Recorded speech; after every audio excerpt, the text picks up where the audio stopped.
blessed Shabbat. Do not pass me by with your fire. We can surely, we can surely fly.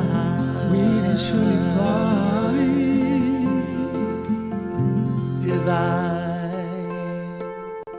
to return of fire. Then will I climb even higher. Elohim of the blessed, blessed Shabbat. Elohim of the blessed, the blessed Shabbat. Do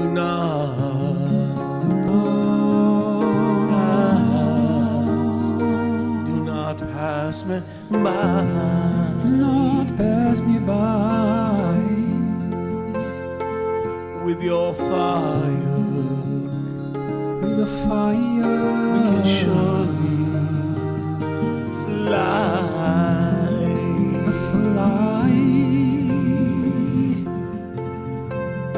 Divine to return fire.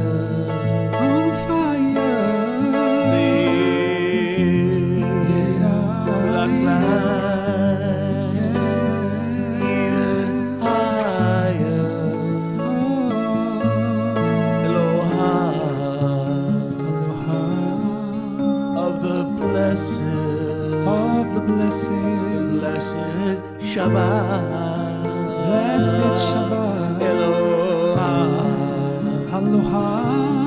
of the blessed Shabbat.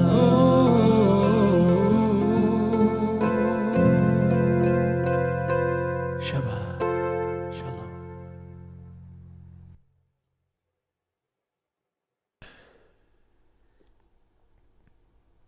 Do not pass me by with your fire. We can surely fly.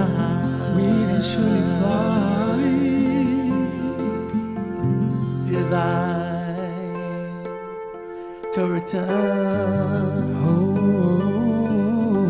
of fire. Then will I climb even higher. Elohim of the blessed, blessed Shabbat. Elohim of the blessed, the blessed Shabbat. Do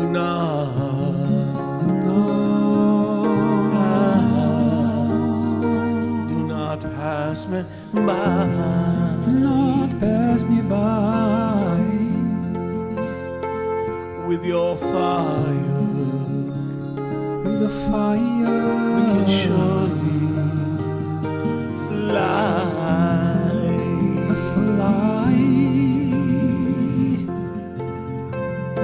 Divine to return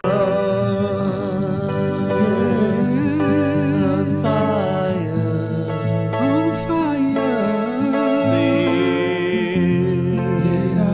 Black light, even higher.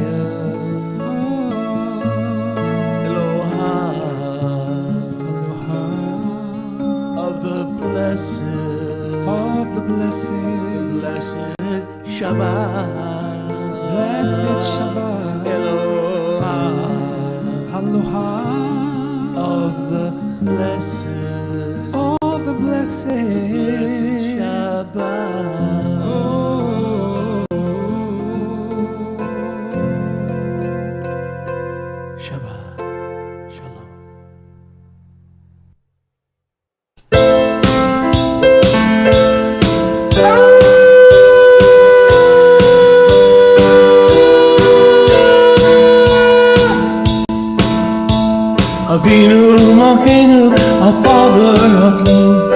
Yahweh delight in your Shabbat. We enter your rest and your praises we sing. Yahweh delight in your Shabbat. We delight in your Shabbat. We delight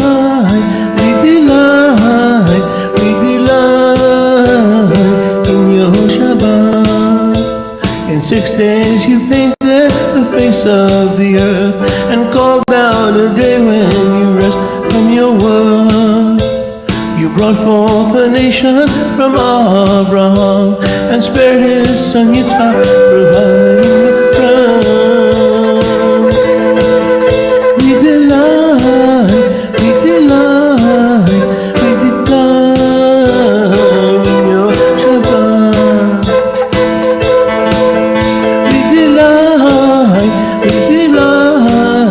We delight in your Shabbat.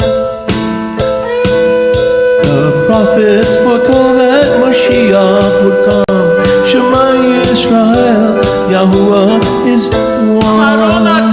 Just as you rested when your work was done, we enter your rest by the work of your Son. We delight in your Shabbat.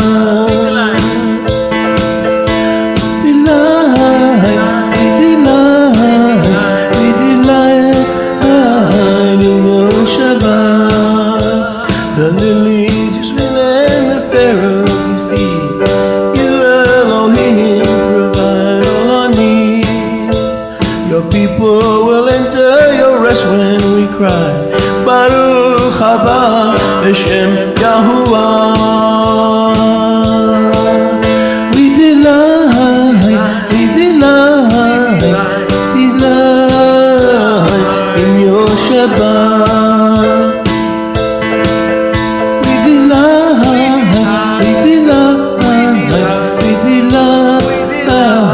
in your Shabbat. Your people will enter your rest when we cry. Baruch haba b'shem Yahuwah.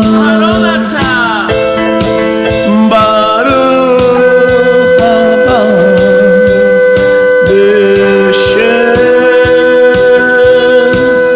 Yahuwah.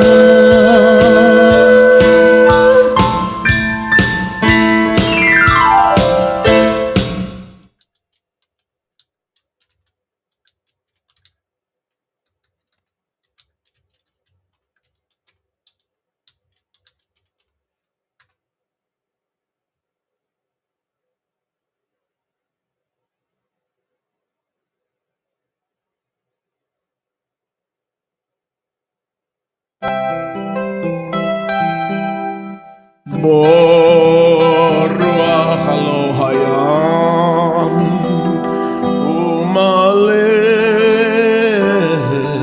nafshi hadrech otanu keyeladim rak bachanu chapetzim אנחנו מזמינים אותך לבוא. ברוך הבא, ברוך הבא, רוח אלוהים הים. ברוך הבא, ברוך הבא, רוח אלוהים.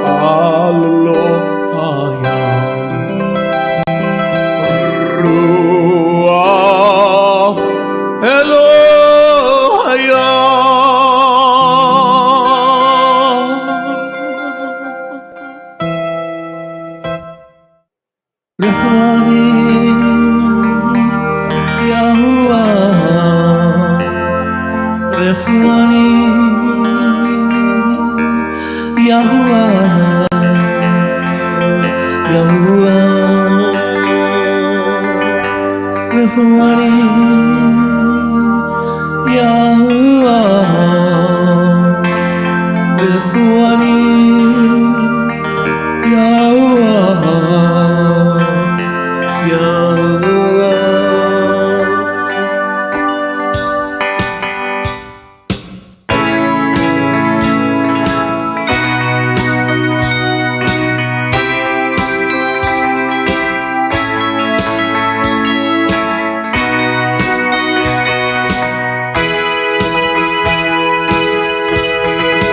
Listening to Yah, I get my music. Gazing at Yah, I get all His heat. Following Yah, I climb every mountain. I get excitement at Your feet. Right behind Yah, I see His millions on Yah. I see true glory from Yah. I get my opinion from Yah. I get Besorah. Listening to Yah, I get my music. Gazing at Yah, I get His heat. Following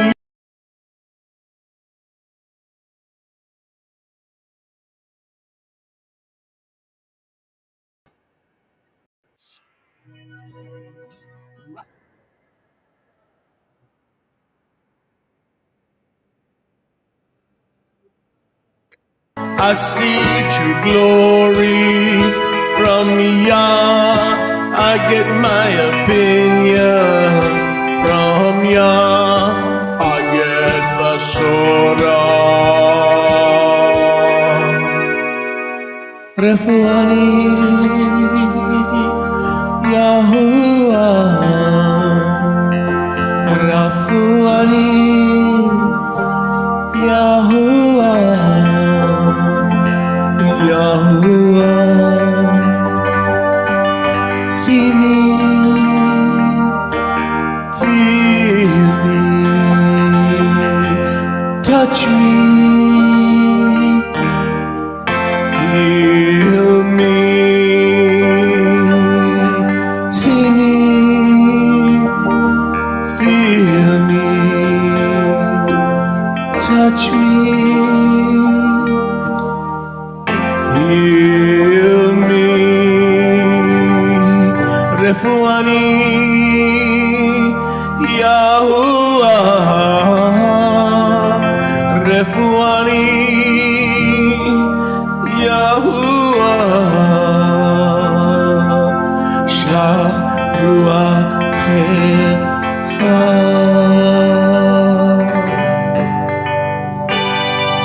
Ruachecha bigufi.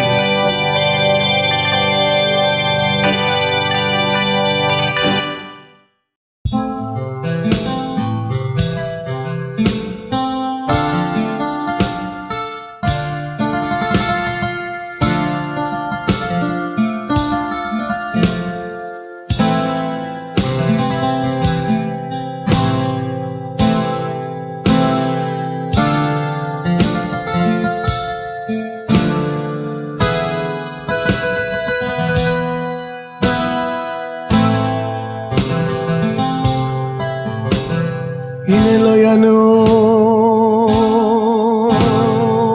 ולא יישן,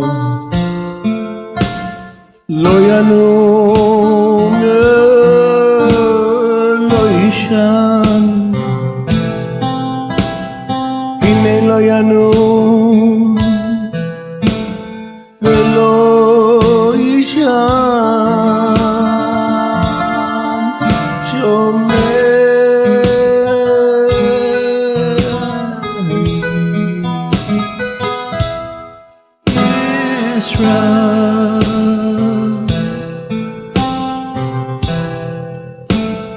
הנה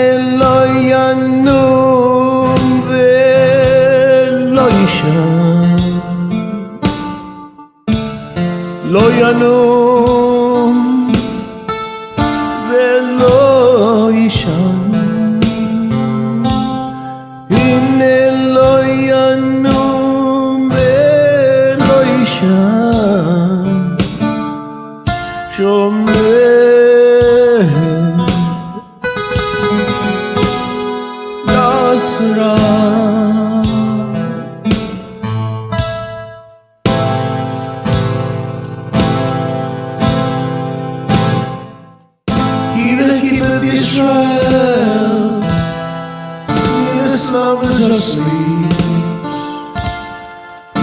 Does he slumbers? Nor does he sleep.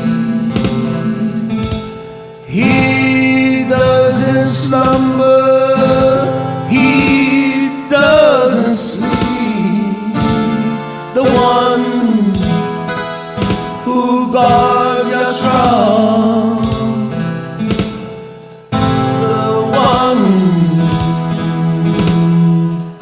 who guards your strong. He doesn't slumber. He doesn't sleep. Doesn't slumber. And he doesn't sleep. He's the one who doesn't slumber. Yahuwah doesn't sleep. He guards his people.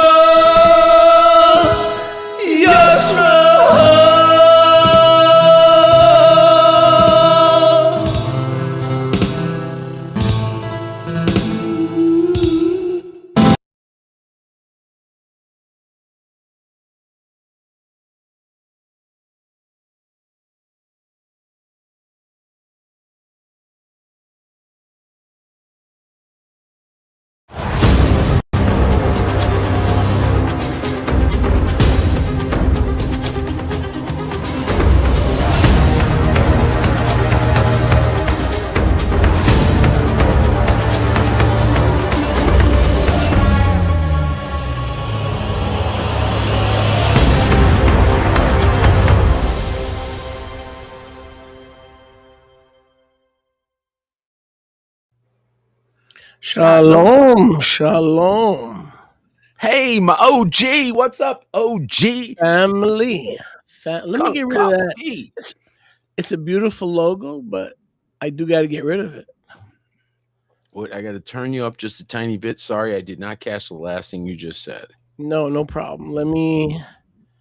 I need to, this wonderful logo is beautiful, but I do need to remove it. All right, Apostle Peter. There he is. Shalom. Shalom, my friend. How are you, sir? You today?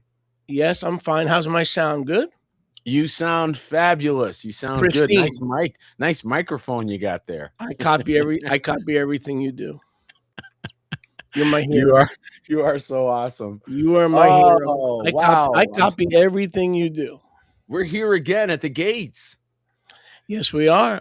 Here we are at the gates, huh? Shlichim at the gates. That's right. That's right. Here we are again. And by the way, folks, we always love it when you send up questions or interact. So please feel free as we start talking about different topics, start writing those questions down. Shoot them up to us. We're happy to address them. Absolutely. Hey, a couple of things. So March the 15th is our next meeting. Yes. Our next Alliance meeting. Mm-hmm. So for leaders, that's Sunday, March 15th. Right. And then it seems like a long way off, but it's not. We have the annual, hopefully our annual conference, right? That's hopefully. Right. And that'll be July. Well, I just took it off the screen. Somewhere around the first week of July. First week of July. I just took it off the screen. Yep. And that's going to be in beautiful Florida, and it's going to be on Amelia Island. Amelia Island. Looking forward to it. Should be a great time. Yeah. I'm excited to good connect. Teaching, good worship, good fellowship, yes. good food. Yes. This is where we show, these are the kinds of things we got to do, guys, to show that we do not compete, we complete. And it's a very good demonstration, especially before the people, because one of the things they're commonly seeing is conflict, and they're seeing commonly people, the sort of the lesser of their better selves, if you will. They're not always in their best behavior. And so this is why I think it's very important that they see just the opposite of that they get to see people that do get along, that do walk together. And I think that demonstrates that it's possible, right? So then you can maybe start going, hey, wait a minute, I might need to connect with my brethren. So we need to be a good example, I think, anyway. What do you think? Absolutely. Oh, absolutely. Um, in some of those conferences, though, actually, it can work both ways. Yeah, I can. Because some of those conferences, you get a phony face, or sometimes you get your best face. So it kind of can work both ways. But Well, that's human too, right? if you're Because we're authentic, all human. you're basically the same all the time. Give me a sec. Keep talking. Give me a sec. Go ahead. Well, I was going to say we're human, and we all battle those same things, but I think authenticity is what we're all after, and that comes from authentic thought, authentic carrying oneself. Even if you don't agree with them, if a person's walking genuinely, it's much easier to walk with that person than someone that's being duplicitous, right? So the double-minded man is unstable in all his ways. So it's much Right. easier, at least, to walk with someone, even with people that you may not agree with, Right. but who walk by their convictions, who walk in authentic belief in what they believe. At least you can say, well, I respect that you walk your walk. Like, you don't That's- just talk your talk, you walk That's why I your love walk. walking with you, because we're Right. we're authentic New Yorkers. Hey, come Hey, on. Bada bing, bada boom. you being Italian, me being Puerto Rican. So we're New Yorkers, by the way, are like I'm a all Jew comics. Rican. We're all Did you know I- comedians, did you know I every was a one Jew- of us. Did you know I was a Jew Rican? Huh? You're a Did you know I- Jurican? I was Hey, a did you Jew know I used to live next to the Greenbergs? Me and the Greenbergs, we were right next to each other. I tell you I got what. you beat. I got you beat. I used to live next to the icebergs. I tell you what, I never realized how much of Jewish neighborhoods I used to live in until I looked back and went, man, everybody in my neighborhood was. You know what the first thing I said to my wife when we got married? Oh, you're so Jewish. You better watch out with Rivka. She's in charge of all things proper. I gotta watch. I got two eyes for two reasons. She's in charge of all things proper, buddy. Better watch Oh, out. Speaking, because you said earlier, people disagree or see things differently. I'm kind of glad you mentioned that, because I asked you your permission if it was okay for me to throw something at you Oh yeah. that you are totally unprepared for. I know. I'm still waiting to see what it is, guys. So we're all gonna find out together. That, to be honest with you, I'm totally unprepared for. Right. Okay. To be further honest with you, something that I've never studied before. Okay. So not only am I going to hit you blindside, I'm going to hit myself blindside. Well, at least you're in there with me, bro. Because At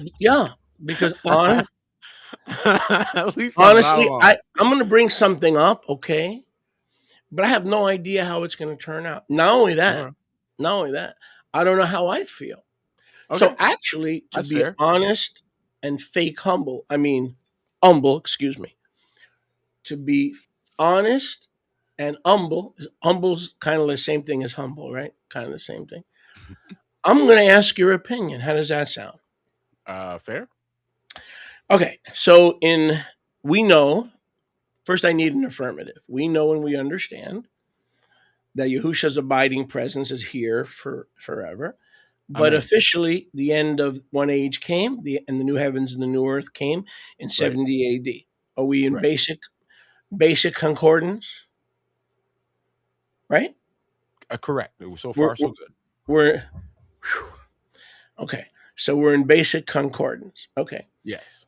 Now, if that's true, then what do we do? And again, I have yet to form my opinion or / doctrine. Mm-hmm. What do we do with Matthew 28, verse 20? For example, this is just one of many examples. Lo, I am with you go and preach and baptize them in the name of the Father, Son, and Spirit, which is one name. Mm-hmm. And lo, I am with you until the end of the age. So part of the Great Commission is to baptize, right, in the name of the Father, Son, and Spirit, which is Yahusha, right? We know the baptism in the name of Yahusha, until the end of the age. Lo, I am with you to the end of the age. So if the age ended in 70 AD, what would be the justification for continuing mikvah? Great question. Is that it? Is that the total question? No, that's part one. Oh, that's part one of the question. That's part one. Well, that's actually funny that you should bring that up, because my first question I was going to say that we needed to address is when is Passover? Of course, we always have to tell people when Passover is, because we always have to set the beginning of the new year. But why do we still keep this feast? And so I thought it's interesting that we had already intersected in the Ruach a little bit. The second one is all about Passover. Yeah. Okay. Well, let's tackle this one. So what your question is, do I need to answer them in parts, or can I just wait until the second part? No, be so kind and do this part. Okay. So your question is, why do we still keep this? No. Why? The question is, if Yahushua returned right in 70 AD and we're under a new heaven and earth, he said, I am with you. He said, make disciples, teaching them what I have commanded you. And lo, I am with you to the end of the age. Does that mean that baptism stops at the end of the age because he's with us to the end of the age? Does that mean that baptism stops, or is that something that continues? Well, the inference would be, if you were to say it were to stop. So let's look at both sides. If you were the inference you would be making is that this is no longer necessary, it's no longer required, and the situation has changed. That's absolutely the opposite of the reality. The reality is that because he kept his word and because he kept every promise, now more than ever you need you're reaffirming the correct method. So he's reaffirming by the snatching away of the faithful, by the redemption, by the parousia, he's confirmed that his word is yea and amen. So the correct method was affirmed, not disbanded once completed by one group. No, it was proven to be the correct method. Despite persecution, despite everything they went through, they needed to do these certain things. That is what's passed on to us post that event. So saying that baptism is no longer required is like saying prayer is outlawed or no longer relevant anymore. Or to be consistent, the Great Commission. All of that, because again, it's the same verse. It's the same verse. What you're realizing is that though what the scripture's completion signals to you is that this cycle is never going to end, ever. You will always. He said, how long did he say you'd have the poor with you? Go ahead, everybody. How long? He said you'd have the poor with you. Right. How long? Yeah. How long? Leolam Va'ad. He said, the poor you will have with you always. Yeah. And you can do good to them whenever you wish. That's right.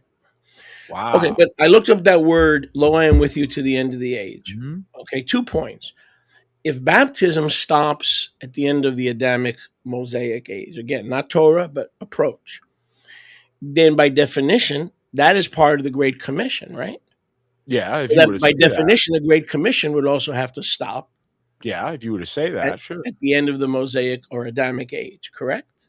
Oh, yeah, but that logic doesn't hold. Doesn't hold. Mm-mm. In other words, if baptism stops, like some preterists claim, right, then so does the Great Commission. Yes, that's ridiculous. Because it's the same. It's part of the. What would have been the point? I mean, he just confirmed all this, and then now you're saying it's no longer. I mean, I'm bringing that up. I'm bringing that up because that's a prevalent view among some. Oh, okay. I didn't know that. Not us, but full preterists. Okay. And I swim in 2 pools. I'm catching up now. I swim in 2 pools. I swim in. Got it. I didn't know that. I didn't hang out with those folks, so I didn't know that was the case. If that's the case, then we absolutely should address that. I swim in the Nasarim pool, and I also swim in the full preterist pool. Now, but I'm doing fishing there too. Don't think I'm there to be brainwashed. I'm there to chew the meat and spit out the bones. But let's get back to Matthew. Let's get back to Matthew 28:18-20. Mm-hmm. So, go into all nations, make disciples of all nations, teaching them whatever I have taught you, which is Torah. Right. And baptizing them in the name of the Father, Son, and Spirit. Some ancient manuscripts don't include Father, Son, and Spirit, just in the name of Yahushua.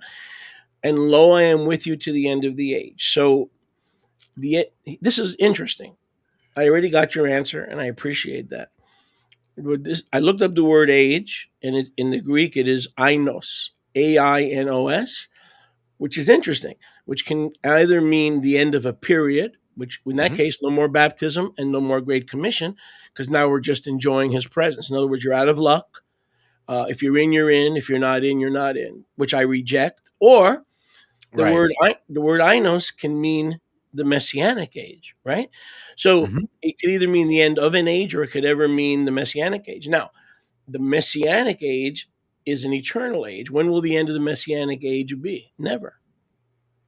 So if this word ainos is understood to mean the messianic age, that means baptism and the Great Commission will have no end, right? Because when did the messianic age begin? In 70 AD. Right. And it has no end. And because it's ainos, it's the messianic age of his government, there shall be no end. No end, which means it answers itself. The Great Commission answer itself. But that's what you see the continuous rebuke of the nations. You will see it in every century. If you go back historically, I was having a discussion yesterday about the 1600s and 1500s. Many people, because they're disconnected from their past, because they're disconnected from history, a historical timeline, they've lost certain facts along the way, and as a result, they lost the plot. And when you lose the plot, okay, if you lose the plot, sometimes you think something's in front of you that's actually behind you because you lost the plot.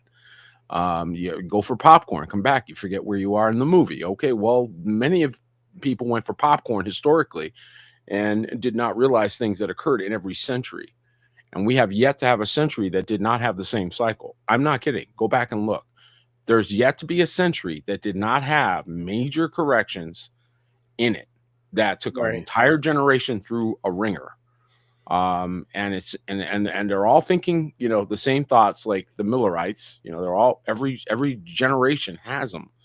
They had them in the 1600s. They were going berserk in the 1600s over certain things. In the 1500s, they went berserk. That was Martin Luther's era, and that was nuts. The 1400s also nuts. Again, it depends on how you look, and if you look back, you realize that this has been going on a cycle ever since. So this is we're on a continuous cycle right now. I mean, we got melted buildings everywhere. Nobody knows that Peter already occurred.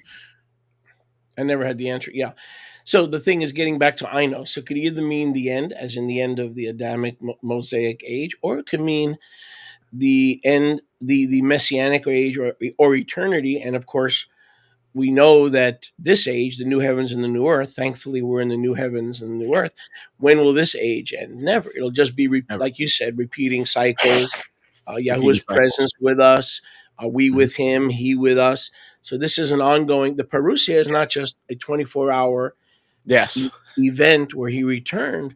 The Parousia is the king returned exactly within the timeline and the timestamp that he said, plus, I'm here to stay.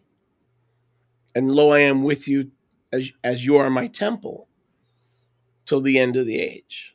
And that's the ongoing presence of the king. So the answer to that question is baptism is never going to end. Everybody who comes into the kingdom must get in the water, right? You must meet Alua Hayam in the water. And then we'll get into Pesach in a second. And neither will the Great Commission ever end, because that would negate the perpetuity of Ephesians chapter 4 and the fivefold offices, right? Well, there does appear to be an expiration on the fivefold, and that is till we come to the unity of the faith. And if anybody can tell me when that occurred, if you think it occurred because you put a book together, which I've heard, like the Baptists have said that, and others have said that. Like, should I laugh now or later? Well, that's totally ridiculous, right? Ridiculous. And so, and I think that is now, that notion was tested and found to be flawed. Techie. What's that?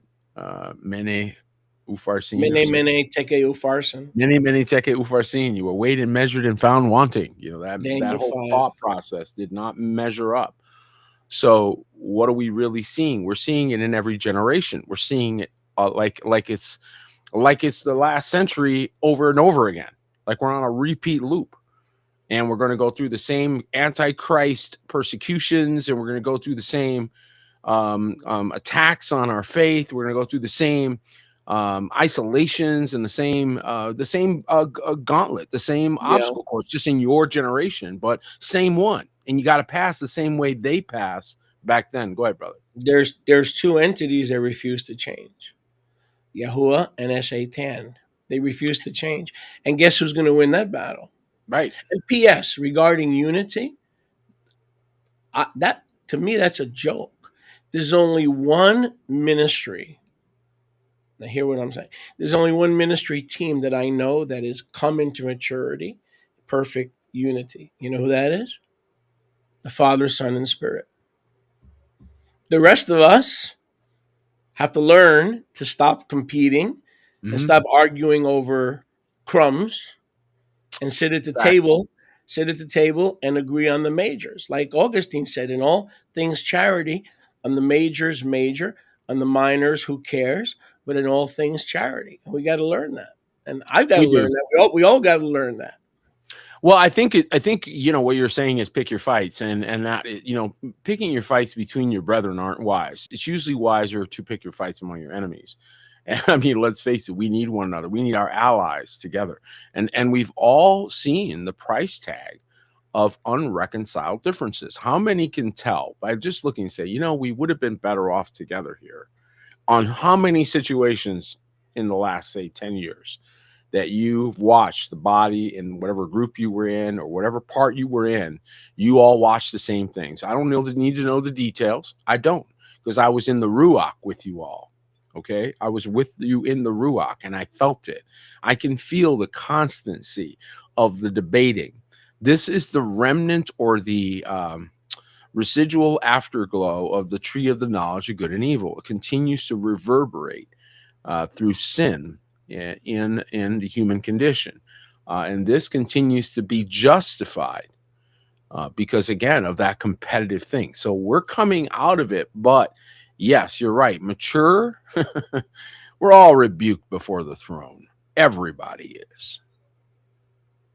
Right. That's where we're united, is we're all embarrassed by our. You know why I'm on Facebook?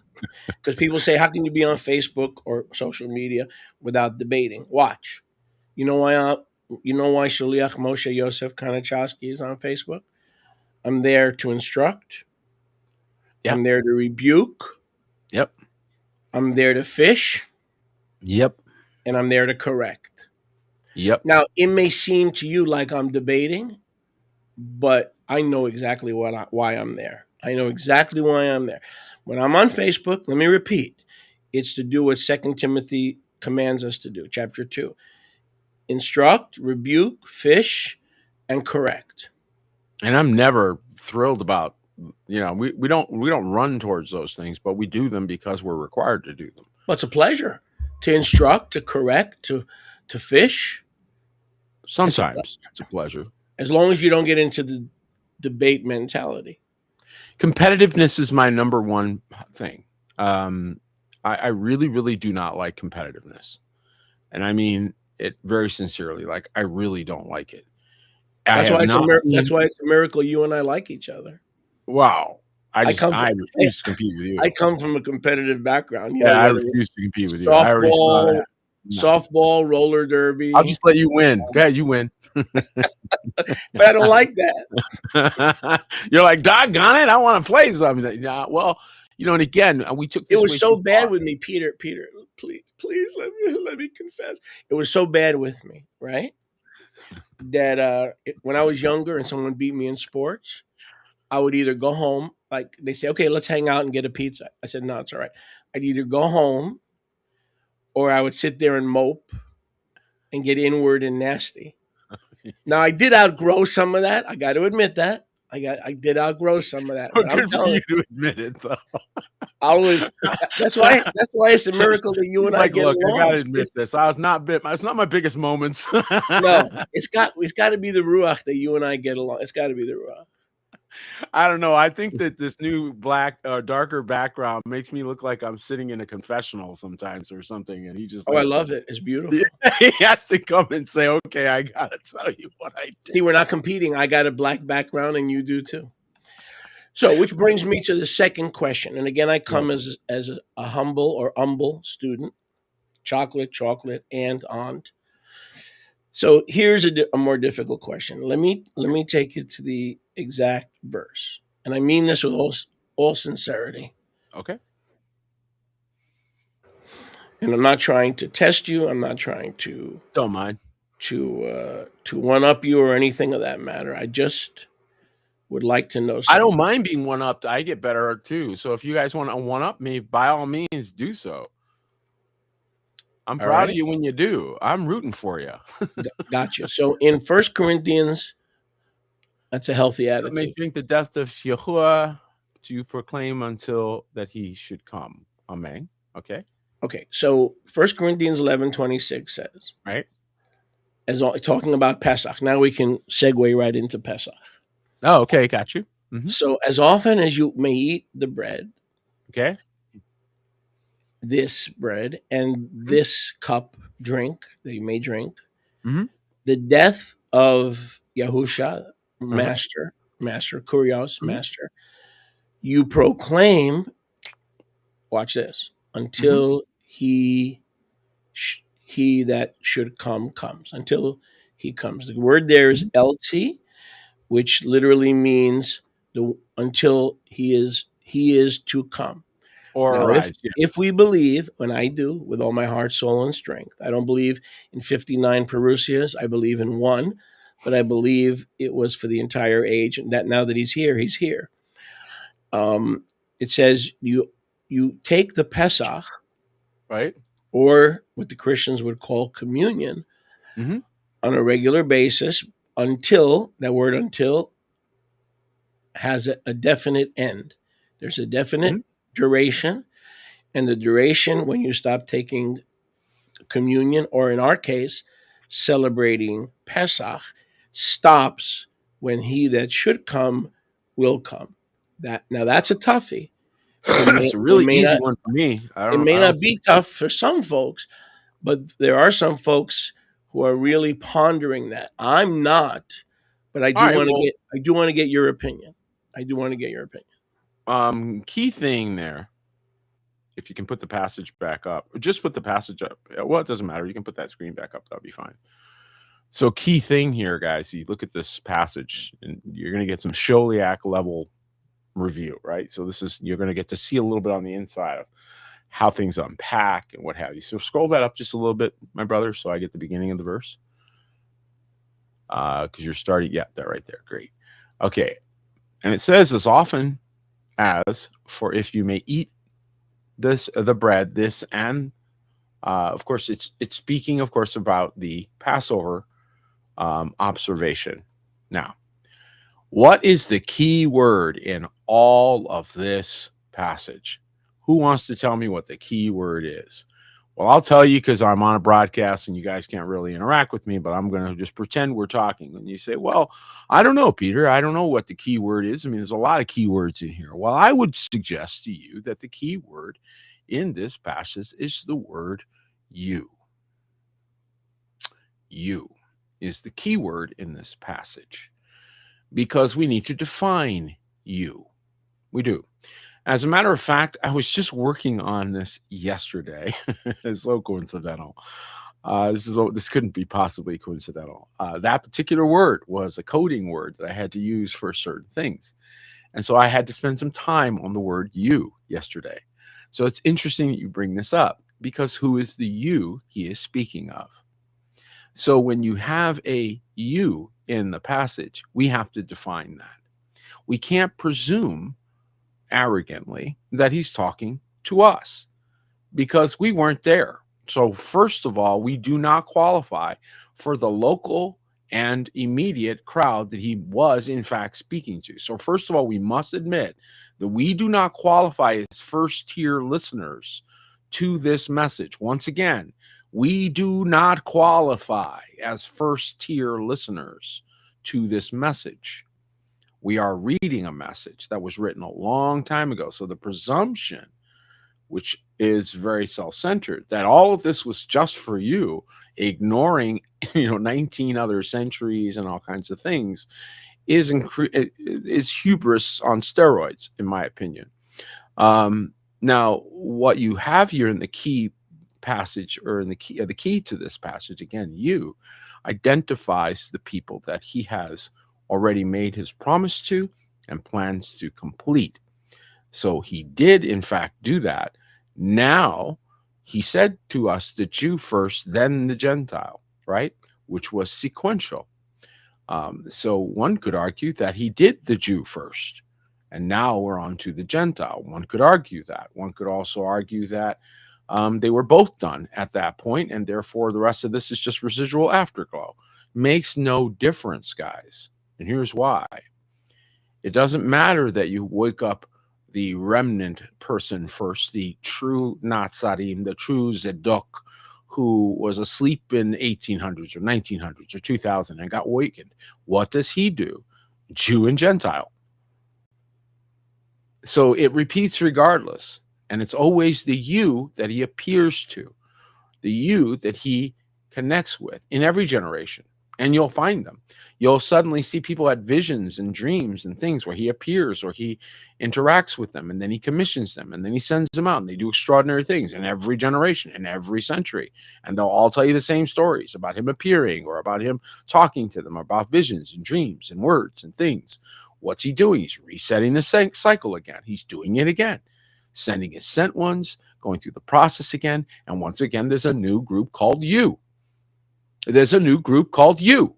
I said there's a new group called you, and you don't know which group he's talking to because you don't know if the you is yous, guys, or not. And everybody presumes to their own best interest. I'm going to say that one more time because that is a clear indication of self-centeredness. You presume to your own best interest. Your presumption should be the opposite. Your presumption should always be first and foremost, you're not, and you need to come in rather than I'm good and I have to need nothing. It's much wiser to say, what am I missing? And examine oneself than to assume yourself already done and not be examining. Much wiser to be examining by leaps and by orders of magnitude. So the key here is the word you, in my opinion. Who's he talking to? Why is he talking to them? And what's he indicating to them? He's telling them that the Messianic, or the Mosaic age, the age that we just watched, witnessed conclude, is what's coming to a conclusion. So you the use guys, who's in this situation, for use guys, okay, you're the you that are going to experience certain things. There's going to be new use guys, and they're going to experience other things. So we always have to be very focused on what the parameters of his word were. That's my answer. And it's pretty clear here that he's talking about till the death, may drink the death of Yahuwah, to proclaim until that which is to come comes. Who are these people that are holding fast in this process? Well, these are the people that were the only ones who were keeping his ways in that era. That was it. They were it, and there weren't that many. Okay, but and they got nearly wiped out. That's how many. That's how definite it was, the persecution. But I don't so go ahead, brother. Yeah, I don't know if I'm following you.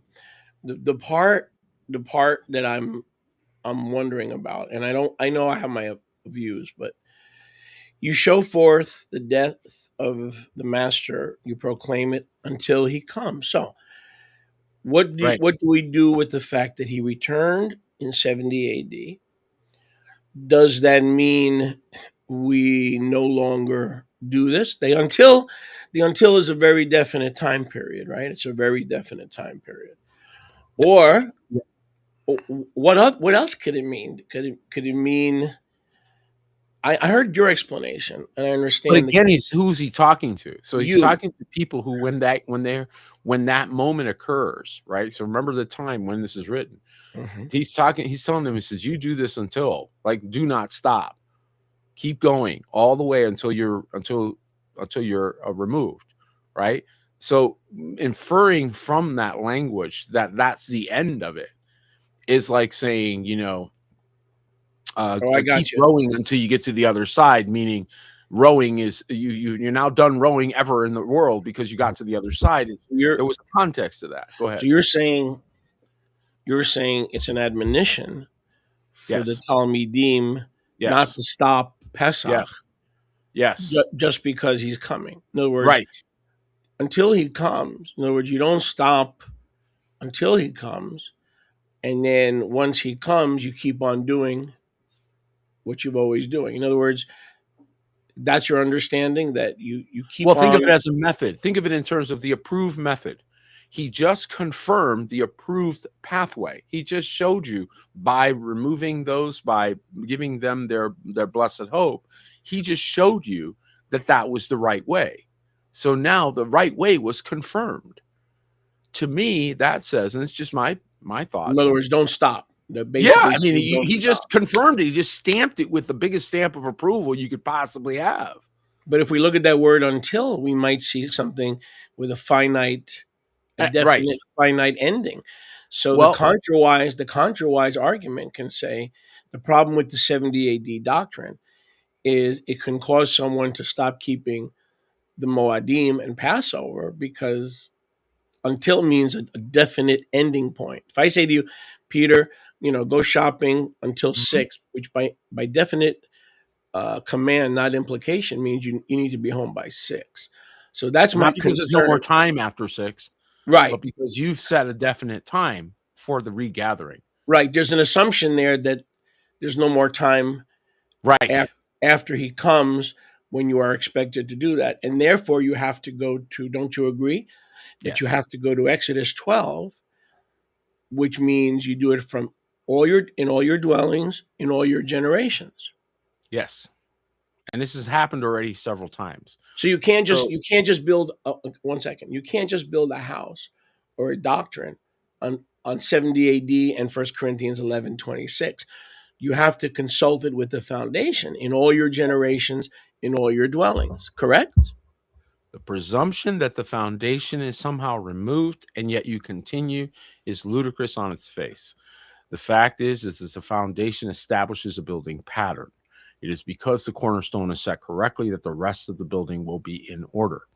So to Correct. remove the foundations that we received, the example of those who endured to the end, we are called to be an example unto the flock. What would be the point of the examplehood if that example is moot and irrelevant after a certain point? This is That where would be nothing. this is right. This is where I depart from some of the full preterists who are not Torah keepers. They use statements like 1 Corinthians 11:26 to say the Mosaic age ended, so all the eternal things are no longer eternal. But if you remove the foundation of anything, you have nothing left. So the foundation of our faith is the rock. It's Yahusha, right? If you remove the rock, what do you have left? Peter, Paul, and Mary, Simon and Garfunkel. You got to build everything on the rock. No, it's. I'm not bringing correction. Excuse me. I'm not bringing correction to our Nazarene brethren. I'm figuring they keep Torah. They would never let 1 Corinthians 11:26 or a misapplication of 1 Corinthians 11:26 dissuade them from the eternal things of Torah. But my friends in the preterist community, they will think we are Judaizers. They will think we're legalists, and I know that's not your concern. I'm just trying to make sure none of this stuff comes into our camp. Does that make any sense? Yes, and I think that I don't want this stuff in our camp. I think Satan is a legalist. I think that the enemy utilizes that word to push people away from the Torah and the commandments. The fact is, that's like saying, oh, you're a legalist when someone's suing you and they don't want you to get an attorney, but they want to have an attorney, but they don't want you to have one. Right, because they want to call you a legalist because they got one for themselves though, right? So they want to shame you, but not. That's ridiculous. Second thing is that I think one of the biggest things that you find is that a lot of people study about our family but don't join our family. I'm going to say that one more time. A lot of people study about our family and enjoy certain things about our family, but do not actually join our family. This is those who are without, who are weeping and gnashing of teeth, who are without our dogs, because everything was without. And the key was without. That was the key word. You didn't, and the people that don't pick it up, don't pick it up. But everything about the gospel is, and everything he said from Genesis all the way to Revelation is all about your internal. It's all about where the kingdom of Eloah Hayam actually is. What is his domain? Are you his domain? And the fact is that what you find is most people are looking for external inputs. They need somebody to tell them what to do. They need somebody to tell them what's right and wrong because they have no internal anything going on. And that is pure religion, folks. That's mimicry. That's mimicking the authentic by copying them rather than actually arriving at anything on their own. So he told us to keep his commandments. What part of that didn't we get? I don't know. Apparently preterists, I didn't know this, but apparently preterists assume that they're going to be accepted in the beloved without keeping his commandments. That wasn't the example that was demonstrated. So we have no examples anywhere that is acceptable. We have no examples according to the scripture. That's what we're all called to be, the fivefold called to be examples. And so what you're suggesting is that we arrived at the end of that examplehood and we learned nothing. That's what we're suggesting. That they did all these things. They kept the commandments. They kept the feasts. They kept these things as examples to the flock, and we didn't learn nothing. What could go wrong? Look at this. I mean, yeah, really. Look at this. What could go wrong? Look at Revelation 22, 14, and 15. I would suggest, by the way, one more last thing I want to just say before he brings this up, that if he's already demonstrated that he will, in fact, go with his people, the ones he designates, to the end of an age, he's already demonstrated that he is that kind of savior, right? You think he stopped being a go to the end of the age person? Just stopped? He doesn't do that anymore? Not that kind of person anymore? Just thought I'd throw that out there. Go ahead. He stayed the same. He's still with you to the end. He demonstrated that to his people so that the rest of you would go, oh, he does that. When he says that, he means it. Okay. Yeah, look at that's right. That's right. Look at Revelation 22, 14, and 15. So this is the New Jerusalem. That's the kingdom. Right. That is the age we're in now. It began in 70 AD. We're in the Messianic age. There is no end. We're in the New Jerusalem because of the blood of Yahusha. Outside are dogs, and then it tells you exactly who these dogs are. Watch. Right. Dogs is a metaphor. That's very good. Blessed are they who do his commandments. Yes. That they may have a right to the tree of life and may enter through the gates of the New Jerusalem, because outside, so are the dogs, the sorcerers, the whoremongers, the murderers, the idolaters, and the liars are believers, can include believers in Yahusha who do what? Who are cursed because what? They do not do his commandments. So that's right. You see, you can't just take 1 Corinthians 11:26 and then say, look, we do the Pesach, but once Yahusha returns, when Mashiach returns, we know that to be in 70 AD. We don't do it anymore because of the Greek word achri, which means until. Okay? But what you're saying, and you help me to understand this here, what you're saying is he's telling those that are alive in his generation, don't stop doing it just because Messiah came the first time or the second time. In other words, keep doing it until he comes. And then when he comes, Revelation 22, 14 through 16, if you ever stop doing it, if you ever stop doing it, do it until he comes. P.S. If you ever stop doing it, you're not going to get in. You're going to be with the sorcerers and the idolaters. See how you can't just take a text, take it out of context, and develop a pretext. You hit the nail on the head when Apostle Peter, when you said he's telling them to keep on keeping on. That's more like an encouragement. It's like, Peter, don't quit. You're reaching a lot of people, social media, what you're doing with patents. Don't quit.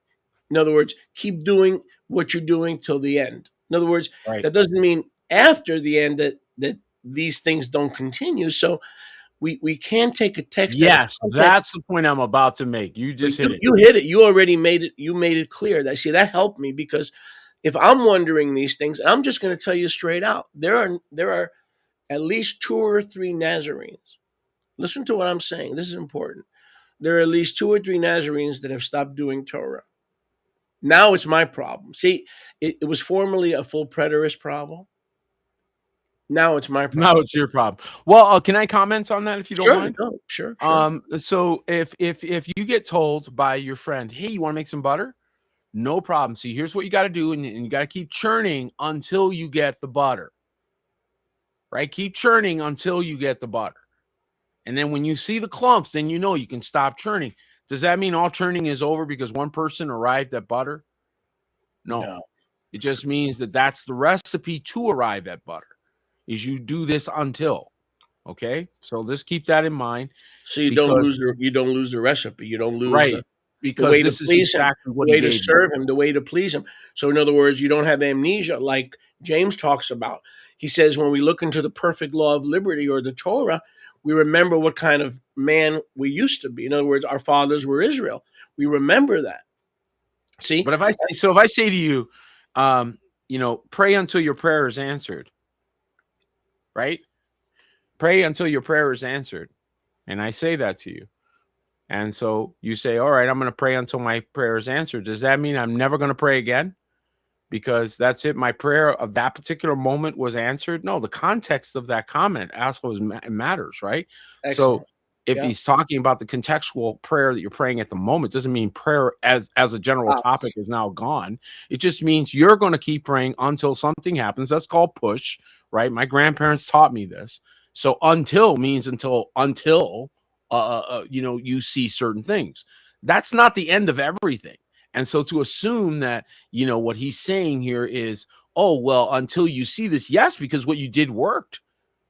It worked. Just, like stay faithful until he rescues you does not mean he's done rescuing. It means he rescued you. You, the people that did what he told you. That is an excellent point. In other words, pray, keep praying until Yahusha comes. Because I'll give it to you another way. That's the heart. That's the heart of the believer. Now, when Yahusha comes, do we stop praying? No. He's obligated himself, believe it or not, to, in every generation, open the door to wise virgins. Every generation. Yeah, because you can't do it for one and not do it for another. He used one as an example to all other generations. And how long did he tell us to keep the commandments? Until Parousia? Is that what he said? No, he said in all your generations. He never gave us an end. So there are certain things he gave us no end to. And those things aren't debated. So they're continued in heaven. Go ahead. The commandments to keep certain dates and certain things are not just earth. There are windows of heaven. So you're seeing into the Shamayim, you're reflecting what's already happening up there. That's why the timing is so important, because the correct time puts you in the correct window, and you don't consecrate the abominable day and desecrate the Kadosh day. And therefore, go ahead. And therefore, the correct interpretation of Matthew 28, verse 20, the term ainos is not just age, but it's into the eternal messianic age. Because the messianic age, when does the messianic age end? Never. There you go. So that's the correct interpretation. Not he will rule forever. Not 70 AD age. See, there's two ways to tackle Matthew 28:20. The first way is to the end of the Adamic Mosaic age. The other way is to say no until whichever way lends to your laziness is not the way. That's not the right one. That's not the way. Whichever one lends and tends to your flesh, wrong one. Whichever one tends towards making you sit down and think you're all good, put your feet up and put your hands behind your head, that's the wrong doctrine. Just setting you up. I mean, just automatic, man. Just to let you know, our king, you were all one day you would have felt it was leg day. You would have been like, man, it was leg day today. Yeah, it was leg day. He goes up and down hills, and you want to be his disciple, you better get to stepping. Whatever was lazy and easy, definitely not him. That goes right along with James 1:22. Be ye doers. He's talking to the 12 tribes in the New Testament, in the new heavens, in the new earth, in the new kingdom. This is not under the law, the Judaizers being coming around my door. No. He says, Yaakov to the 12 tribes scattered abroad. Be ye doers of the word. The only word the Jews or the 12 tribes ever knew were the mitzvot, the commandments. That's right. Be ye doers of the word, lest what? You have the worst kind of deception, which is Self-deception. One of the greatest things that we've all Of the fallen for word. is just that. What is self-deception? Fake. That's Yes. a nice King James way of saying fake. Completely fake. But Or performance. Apostle Peter, we just read that in Yep. Revelation 22:14 through 16. See, people like to talk about outsider dogs, liars, sorcerers, but then it tells you why. Because they talk, but they don't do Thank you. the commandments. So if we take, I'm skilled enough in the word, as you are and anybody in our position, and we take 1 Corinthians 11:26. I can get you to stop doing Pesach in 20 minutes. I can get you to stop doing Shavuot in 15 minutes. I can get you to stop doing the Chag Sukkot in 4 minutes. But I'm going to be held accountable. That's why James 3:1 says, not many be teachers, because you're going to mess a lot of people up. Oh, you got slaves and people who are themselves completely up to here in debt, telling everyone, yo, you don't have to tithe. And they're the example that you get to use. Go look at them. Oh, you don't have to honor him. Mockers. You know, that's all over. Oh, okay. They're mockers. Let's take They're a look not at the leaders. result. They're mockers. They're mockers. Well, here's the thing, guys. That what you all have to learn to become is wisdom is justified in your children, right? So if you're chasing wisdom, right? Wisdom is the tree of life. Okay, you want the tree of life? Drop this right wrong thing completely. Drop it. Drop it where you found it. Okay, only one can wield the tree of the knowledge of good and evil. Only one. And that was his point. You try to sit in his seat, you die. He's the only one that can ferret between good and evil. Amalek, you put your hand on Yahuwah's throne. Don't you dare touch that. Exodus 17. Instead, your job is to pursue wisdom.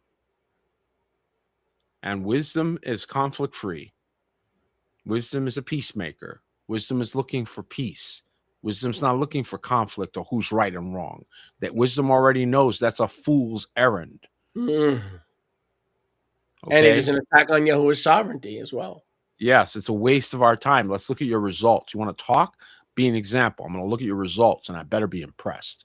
But that's what I was talking about before when I was talking about, it says that the fivefold offices are until we all come into maturity. The only ministry team that I know that has arrived that can handle tree of knowledge and good and evil is the sovereign. The Father, Son, and Spirit are in perfect unity. So their ministry, that's why their ministry is so effective. That's a great way to put that. Great way to put that. And where are the angels? Weren't they supposed to preach? And we see that in the book of Revelation too. Where are the angels at? Oh, but remind me. Listen, let me tell you. Before we sign off, we're not near signing off because I got a lot of air in me, and you got a lot of air in you.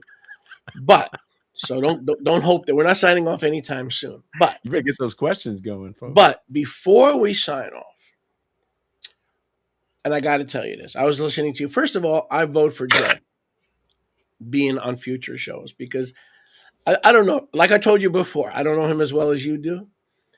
But there's something about him that intrigues me. Like he thinks on different planes. So I'd like to see him. He definitely built different. I would like to see him more often. Number one. I think so too. That was great. That was great yesterday. You enjoyed that. I enjoyed that. Yes. And David actually was better with Jeff there. I don't understand. I think so too. It worked great. I don't understand that one. I don't understand that one either. But David sounded better. So anyway, but what I do want you to address, be so kind, is you said we better learn, and you said it at least once or twice. You said we better learn how to command the angel. Yes. Because that's an integral part. They're ministering spirits who are sent forth to minister to those if you don't command them, who are heirs of salvation. Right. If you can expound on that a little bit later, if you remember, why is that something the average believer or the garden variety believer, which is kind of like an oxymoron, but the garden variety believer should learn how to command angels? Because at first glance, that seems like the sovereign domain of the King of Kings, and that's an encroachment upon his domain. So hold it if you can, because we want to talk Pesach, but I'm very intrigued by that because I've heard both sides of the coin. Just ask me again. I'll put a quarter in me. I'll happily answer that. Yeah. But let's finish up on Pesach because it's important. One of the things that I want to say, if I may, and I say this on behalf of Sholiak as well. If you may, you own the broad. What do you mean? If you own the broad? If I may, I want to say this one I'm thing. a renter. I'm a renter. You do not show up just because you have the address of someone's party and just show up. Okay, so even our normal behavior, our normal gatherings, like a 4th of July or something, we all know this. We all have a lot of decorum, right? And if you are showing up for some place that you normally are not part of, in other words, it's not your house, you're visiting, you're coming, do you show up empty-handed? No. No. Why? Because you know you're a guest and you're coming and you're being invited to something special, and you know everybody's coming together, so you bring something to show respect for the house. At least that's the way I was raised. I don't know how the rest of you were Absolutely. raised. So here's my question: are you, because all the drop in people need to be rebuked right now beforehand, because there's you're not allowed to drop in on Shabbat or on Shabbat or Passover for that matter. A Pesach especially, and it's a presumption that people have that, oh, you're a ministry and oh, you're holding a Pesach, oh, we're gonna come. I don't know you. We're not in relationship. How dare you invite yourself to my gate? And how dare you, on top of that, come empty-handed? So double insult. You not only showed up unannounced at my gate, but you also expected me to feed you. Come on. And you're not, I mean, this is not your starving immigrant from Guadalupe, you know, that's walking here with no shoes. And that's a different. Exacto. We have compassion for people that need our help. That's not the point. Respect. And who want to just show up entitled. Okay, we will rebuke you and we will send you packing. Dude, I don't care how far you drove. I don't care how long you came. I'm not kidding. Don't play me. You got to be invited. I'm be very, very straight with you, because I don't want people to make presumptions because we are here holding a Passover with our family that you're entitled. No, you need to call, you need to connect, you need to participate, you need to join a house, be part of a house. If you're sitting there thinking Passover is valuable, what about the rest of the year? How would you like it if somebody says, listen, I don't really want to be your friend, but I love your pool parties, and so I'm just going to drop in on your pool parties, but we're not friends or anything. We're not in relationship. Peter, you are the best pool parties I've ever been to, so that I'm coming to. You are preaching. But the rest of the year, I don't want to know you. You are preaching to the choir. You do not know. I know I am. How many times in the last 5 years, since I got a hold of the principle that you're talking about, I turned away people. People say, I'd like to come for Passover. No, I'm sorry, we got to get to know you. Well, we live in Georgia. We're only about an hour away. We believe what you believe. We love you. We see you on YouTube. I'm sorry, I got to get to know you. I have not accepted a single person that I don't know in the last 5 years. Now, having said that, I used to accept everybody. And Yahuwah have mercy. The mess that I created by trying to be merciful in the name of mercy, false mercy, fake mercy, emotional mercy. Fake mercy. I had one lady here for Sukkot that I was told I couldn't say no to because she followed our ministry online, but I didn't know her. So I said yes. Make a long story short, she spent 3 days out of 7. She was here for 7 days for Sukkot, trying to convince my wife, Mariamni, that she was being held captive by a man who abused women. And Mariamni was crying because the Ruach was all over her. She was touched. She was touched by the assembly. You know, she was touched by the worship, right? But because this clown, who happened to be a woman, you know, women can be clowns too, right? She saw my wife crying and she figured, well, she's a slave to this man. And I knew, I knew she that must this be so miserable. I knew that this plural stuff oh my God. Women are never going to be liberated as long as these men insist on doing what Abraham and Jacob did. And she literally pulled my wife aside and pulled her joy out. And then my wife said to her, "No, you got this all wrong.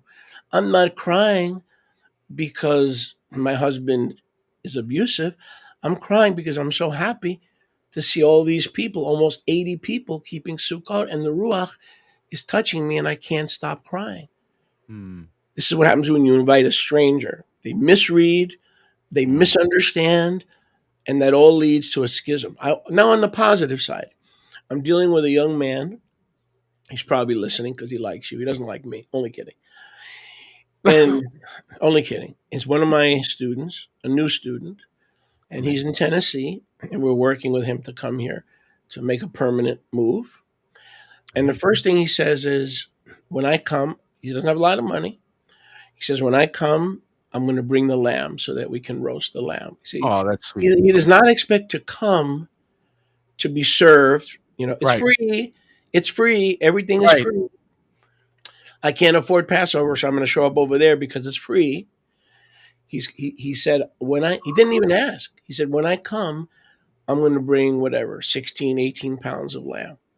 Now, that's someone who understands how the kingdom works, probably in good measure, because he listens to me and he listens to you. And he has the basic understanding of how to show up. Amen.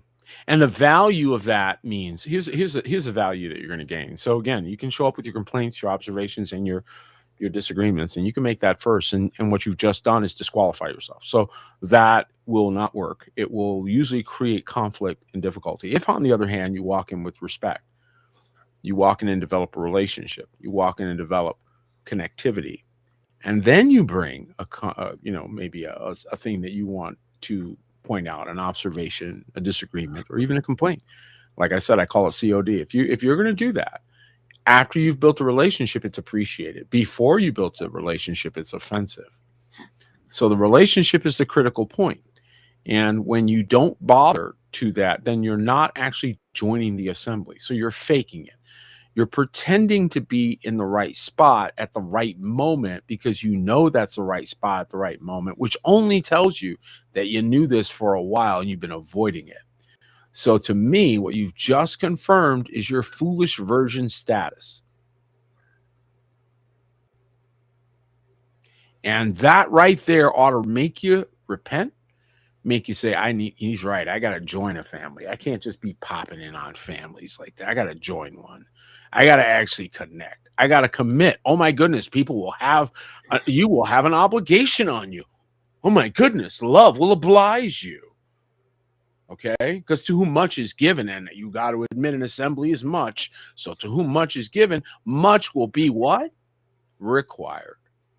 But hey, you can go ahead and elect yourself to be without if you wish to. You want to designate yourself as one without? You want to designate yourself as a non-joiner? Somebody that stayed on the outside looking in? You're going to keep that fate. Careful what you choose. Yep. And I'm going to tell you what's wrong with this believing generation. Yahusha found fault with his generation, believers and unbelievers. I'm gonna tell everybody what's wrong with this believing generation. Not satanic. No. Believers. Believing. You want me to tell all y'all from an apostle? You know our breakthrough? This may break some teeth, but I guess that's part of the breakthrough. Okay, or break some eardrums. The C word. Commitment. This generation is afraid of commitment. I can get somebody to write me a check for $10,000. Listen to this. I can get someone to write me a check, but I can't get that same person to commit $50 a month. Why? The C word. That's an unclean spirit. When you cannot commit to Yahuwah, my friend, you're carrying an unclean spirit. Yes. When Peter says, bring your honor, listen to me.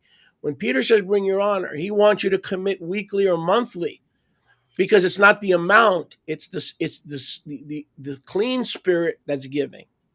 Yes. Everything Yahuwah does with us is based on commitment. Listen, if your gift don't make it in the gate, you ain't making it in the gate. But Go ahead I'm and sit with talking, that, folks. If I'm, your I'm, gift doesn't make it in the gate, you don't make it in the gate. but I'm talking about commitment, meaning yes, if we do the math, 10,000 is better than $50 a month. But $50 a month shows the covenant commitment. That Yes. they understand the doctrine of the apostles, breaking bread, fellowshipping from house to house. They continue in the apostles' doctrine. What is the apostles' doctrine? It is to build in you consistency and commitment. The people know I'm talking to them. Some of them are getting angry right now. I can care Oh, less. and this is the Because you reason don't why you we've been don't you doing this. don't butter my bread and you didn't call me. That's right. And that's why we've been doing this series on the kingdom within, because again, when the motivation comes from the outside of you, right, that actually lets you off the hook. It's much lighter. I'm telling you right now, the conviction from the still small voice that will get you up out of bed on a rainy evening when you didn't plan on getting up, but you need to get up because you ain't going to explain why you didn't close the front windows, and you don't want to have to tell your wife why you didn't do it. So you get up. Why? The Ruach moves you. That's why integrity moves you. Okay. These come from the inside of you. This does not come from somebody yelling at you. This does not come from somebody telling you do this and do that. This comes from the inside. The kingdom is within you. And those that are constantly looking for someone out here are to tell them anything. Okay. 1 John 2:20 and 27 study. That means that you are not operating correctly. You're seeing it, but you're not getting into the kingdom, because the Torah has to be written where? In your heart and in your mind, so that the conference goes on the inside. Why? Because that accountability is 50 times higher than the accountability that you will get from somebody that you ask, what can I do for you? They're not going to tell you the same things that your own heart will tell you. They'll make it light. They'll make it easy, which is why people do that. But I have if you ask your heart, you're going to have a different answer. And the Ruach is going to say to you, take that with you. Oh, he didn't ask me for that. No, he didn't. But I'm telling you inside to take that with you and give it to your brother. And that's the conversation you're avoiding. That's why you just asked him directly, because when you asked him, you knew he wouldn't even know about that thing. He doesn't even know about this that you're hiding. So you go, well, is there anything I can get you? And the Ruach says, you know darn well what you can get him. Get him that. And you're going, is there anything I can get you? Why? Because you're avoiding what the Ruach is pointing at. Correct. From the inside of you. Correct. And you know that other person doesn't know it. So you'll ask them like a trick question. Yep. Hoping that what they ask you for is less valuable or way less than what less of a sacrifice than what the Ruach. We're not fooled. You're not fooling us. We've been through this. Let me tell you what I've seen. I've been an evangelist. I've been a pastor. I've been an apostle. I've been a counselor. I've done 35 years of marriage counseling. I'm cutting back a little bit on that as I'm raising young people, young leaders. What I've seen, Peter, is Apostle Peter, is a digression in commitment. Let me just give you a brief example. When I started in the ministry 44 years ago, 1984, October of 84, I started as soon as I was called. People would commit to donate monthly. They would donate for videos. They would donate for audio. I had so many videos and audios before YouTube, way before YouTube, that I had to hire help to people who were donating to receive the meat, the word of life from the teachings, right? I literally had to hire someone, a brother named Kamar. I took him out of prison. I gave him a job. And he was doing all my shipping, all my cassette tapes and my CDs. Mm-hmm. That was until YouTube came along. And people said $500 a month, $300 a month. When you asked them for a commitment in exchange for the materials, there was never any issue. Today, I don't have one person other than the tithers, who is willing to make a commitment. Now, if Yahuwah acted that way toward us, wow, I'm going to feed you once a year because I'm afraid of commitment. I'm not really committed to you. I'm going to send you groceries twice a year because I cannot commit. I have a lot of yourself married with that. So the people who are afraid to commit to a ministry either spiritually or financially. Here's a word of correction. If Yahuwah took care of you on a year-to-year basis or a semi-annual to semi-annual basis, my friends, you wouldn't be living under a bridge. You'd be under the cement that is under the bridge. So even though we remain what? Faithless, he remains faithful because what?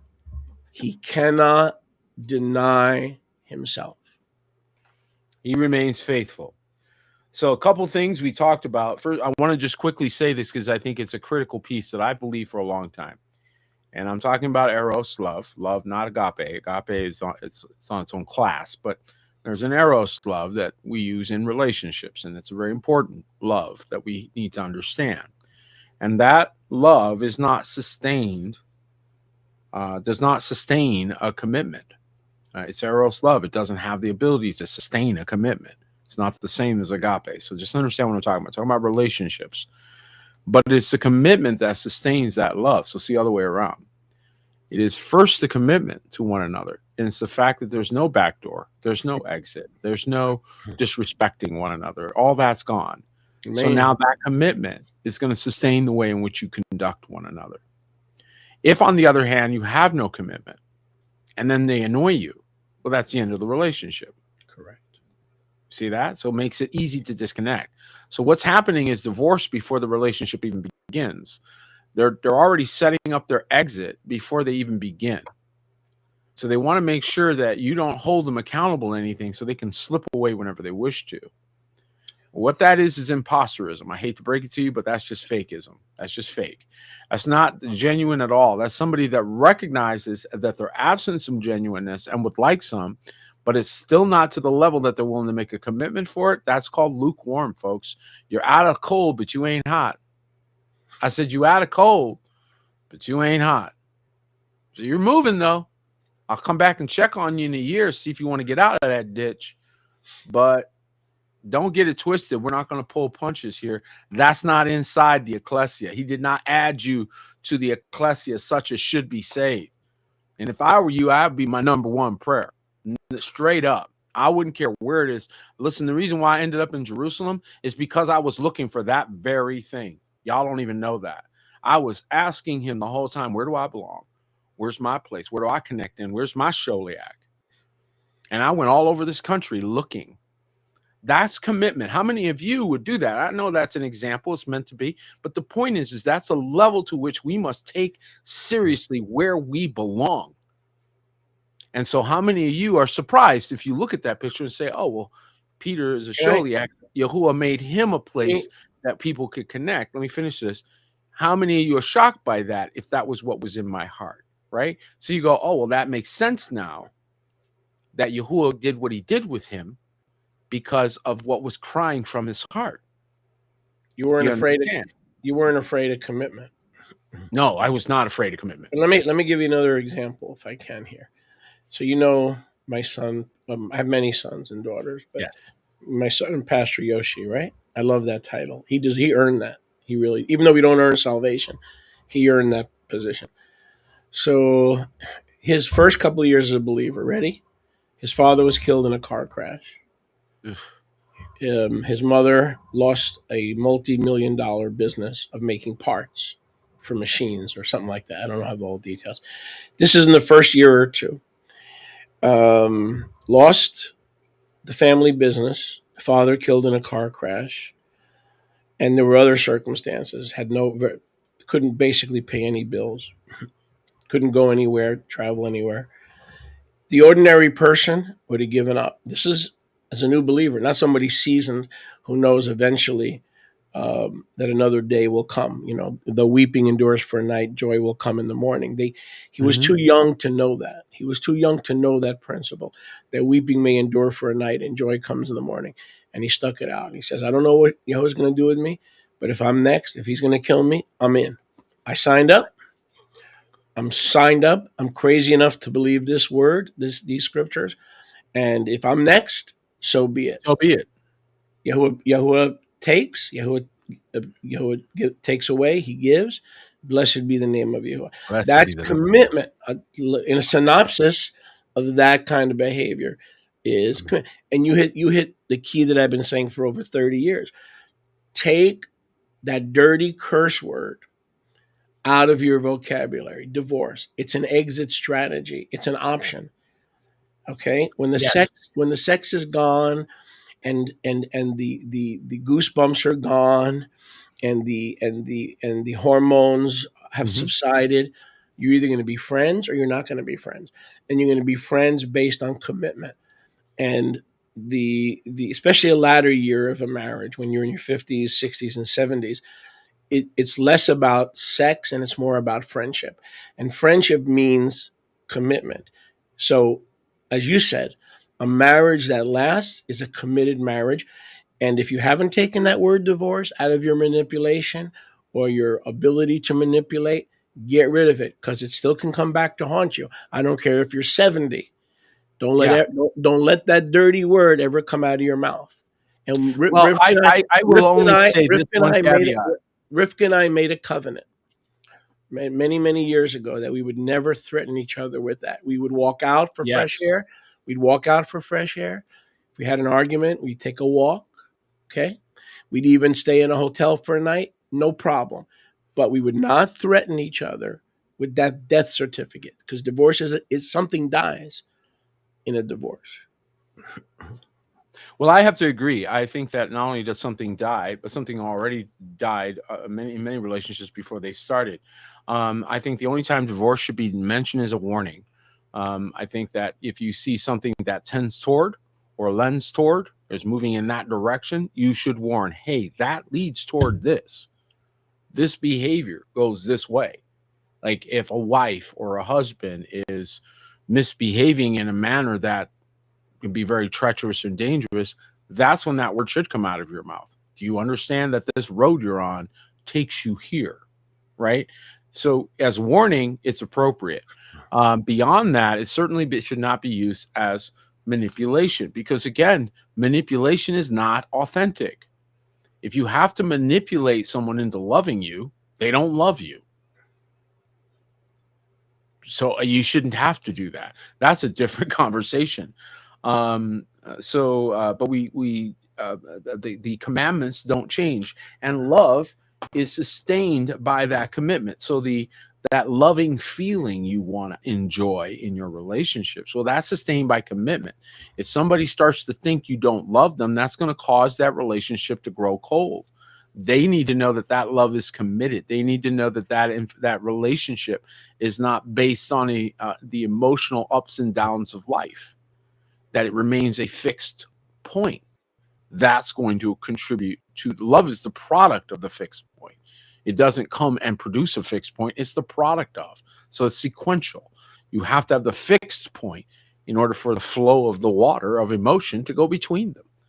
And so again, if you change that, or if a person perceives a change, a wife may perceive her husband doesn't love her anymore, right? That the post has changed or something has happened. If he reaffirms that and says, that ain't moving no matter what, my commitment to you is solid, she's going to feel that love all of a sudden again. Funny how that works. The commitment put a container, which is what covenant is. Covenant is the container, yes, which contains, and whatever is inside that is kadosh. Okay, so you outside, you're spilling those. That's what marriage was meant to teach us, is how to stay inside of a kadosh relationship. But it right. But getting back to what I was saying, in just the 40 years that I've been doing ministry, it's not the same, Apostle Peter.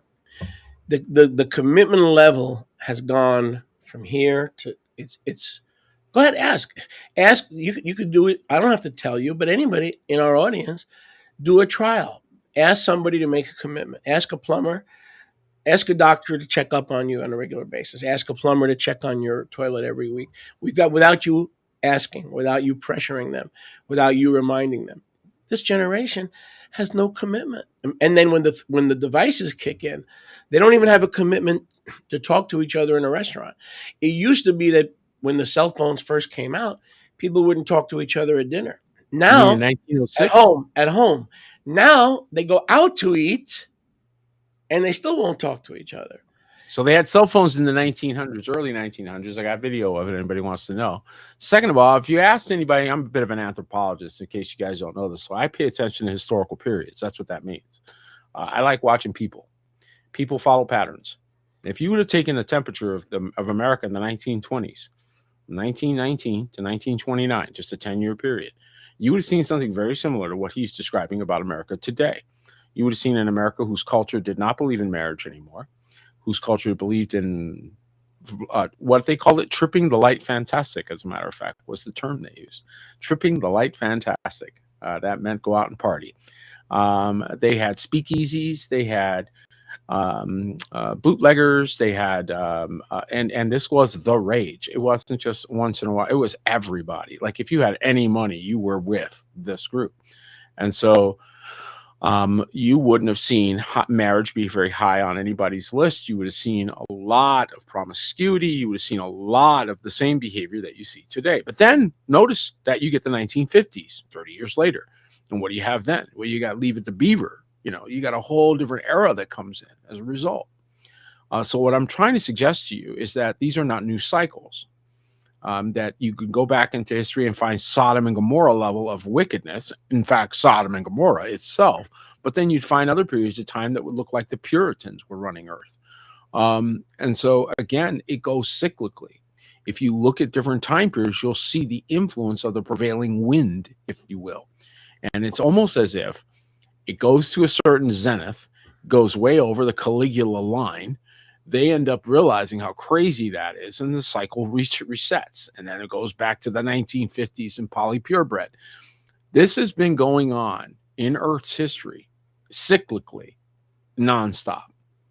So you're just at this point in the cycle when we're doing the trip the light fantastic, looking like a bunch of idiots until the big crash occurs. Then maybe we have a big war if we follow the same pattern. Then we have the new big deal. New deals, and they reset society, and we end up with 1950 suburbs. So again, I'm just saying that cyclically we've watched this same societies that went really bad. I mean, really bad. And then, I mean, killing each other. I mean, Tommy guns, the whole bit, right? And then they come back and they go to polypurebred for a while. It's just part of the cyclical life. What do you attribute that to? Cause and effect. They're all being tossed to and fro by every wind of doctrine, and they're being affected by the tree of the knowledge of good and evil. So when the red team wins a little bit, then the blue team, you watch it in the elections every year or every 4 years, the blue team wins and the red team wins. A big ocean. You just knock from one side to the other. It's constantly tree of the knowledge of good and evil. It's what you're before war forever. Yeah. Before we take a couple of questions, and Jeff had one. So be so kind, briefly, why should we learn or understand how to command clean angels? Of course, unclean angels, get out of here, you know. But in other words, because a lot of Baptists or non-charismatics will find that their initial reaction to that will be, we're attacking Yahuwah's sovereignty. Only Yahuwah gets to dispatch angels. Now, so please explain, because I heard you mention that yesterday. Exactly why is that important, and how does one go about that? Okay, well, a couple things. Number one, we can see from the scripture in the book of Corinthians that you will judge angels. So that is something that has been firmly established in the Brit Hadashah. Anybody have a problem with that? Go talk to Paul. Go talk to the Ruach. 1 Corinthians 6 a long time ago. 1 Corinthians 6. How can you judge an angel if you don't have authority in any way? Right? You had to have some kind of authority. Now, are you a son? Okay. And a son abides forever. A servant does not abide forever, but a son abides forever. That's a hint. Now, as a son, what am I being trained to be? Part of the royal family. One more time. We are a chosen generation, a royal priesthood, a Kadosh nation, right? So in Luke chapter 10, he tells us not to rejoice that the spirits are subject to us. Did he say evil or good? Go ahead, look at the word. Wow. Right here. That's good. He didn't say evil or good. That's right. He just said the spirits were subject to you. And you saw both in operation. You say, wait a minute, I saw them casting out demons, but I don't know. Who do you think was escorting the demons out of there? Who do you think's cleaning the place? Who do you think's setting a hedge? Yeah, a double hedge about whatever room or house they went into where they declared shalom, and the shalom of Yahuwah came into that place. What do you think arrayed around that house when that man of Yahuwah arrived there, and the man of shalom accepted him? What do you think set up around his house? Okay, so the angels are part of our infrastructure. Selah. I'll say it again. The angels are part of our infrastructure. So out of place they got that in the book of Enoch, we see that they came and taught men directly, and they took a position of lordship over man as opposed to serving man. Was that commended? Anybody find a commendation for that position? No? Oh, okay. How about the ones that served men? Did they get commendations? Big difference. So again, they're made heirs for the heirs of salvation. What do you think caused the fall? They were being told they were going to serve. What? Yeah, you're going to serve that. Okay, you made a little lower than the angels. That was an understanding of the spirit realm, because again, there's ugly and beautiful in the spirit realm, and Yahuwah hid all of that from us, so we didn't have to look at it all day. Okay, and all we see is the beautiful earth that he made. He limited our visual acuity on purpose. That wasn't accidental. It was intentional. So the angels, who didn't leave their first estate, have an assignment to attend to Yahuwah's creation, his creation in his image and after his likeness. They're not supposed to let you dash your foot against a stone. Okay? They're supposed to bear you up. Now, understand that we don't tempt him, so they operate a certain way. And the way they operate is in confirmation of the word of Yahuwah. So if you speak in the word of Yahuwah, you flowing with angels. I said, if you speak in the word of Yahuwah, you're flowing with angels. All right. And many of you have had a confrontation with demons. Those are easy. They're wicked. Those are no-brainers. Okay. Come on now. You stand in front of a demon. You act like a big get out next. Get out next. Get out. The thing is wicked. Of course, it left. It's wicked. You stood there in the tiniest amount of righteousness. You'll cast that thing out. Short conversations. I like that. Now let me see you stand in front of a kadosh angel. Oh, different conversation now. You felt big and strong against an evil, wicked spirit that hadn't 1 ounce of kadoshness in it. Yeah. Yeah, no problem with that. You feeling big and strong now. Let me see you stand in front of a kadosh angel. Let me see how big and tough you feel now. I love it. Yeah, I love it. Okay, you need to learn how to operate at that level. Okay, and when I put my finger, so last year, this time, I'm going to tell you something. I'm going to take a moment to. But I do have a couple of follow-ups. But go ahead. I know you do, but this is going to go a little long, folks. So hang in. If you need to leave, you can leave. But this is going to go a minute. When we came out here, the stones for the 12-stone altar were already here. They were under the ground. All we did was uncover them. Jeff will tell you. He's right here in the conversation. Okay? You talked about it yesterday during Evangelist Corner. We did not import them. They were already here. So all we did was uncover them, put them back where they belong, and reverence Yahuwah. Now, on the line of the East Gate. Now, my point in saying that is we had to be willing to do what nobody else had done. We had to be willing to be mocked, to be ridiculed, to be looked down at, to be insulted. We had to be willing to do all of that in order to receive what we received as Barakah. Okay? And what I see is a lack of true understanding of royal authority. Now, he taught me this a long time ago, that the angels respond to the word of Yahuwah. So when you declare the word of Yahuwah, you are just a declarer, but it is his word that's coming through you, and they, boom, respond to that. So you become accustomed to declaring the word of Yahuwah, because that is what gets the angelic response. It trained you, the system trained you to speak his word because of the response. It's that simple. Okay.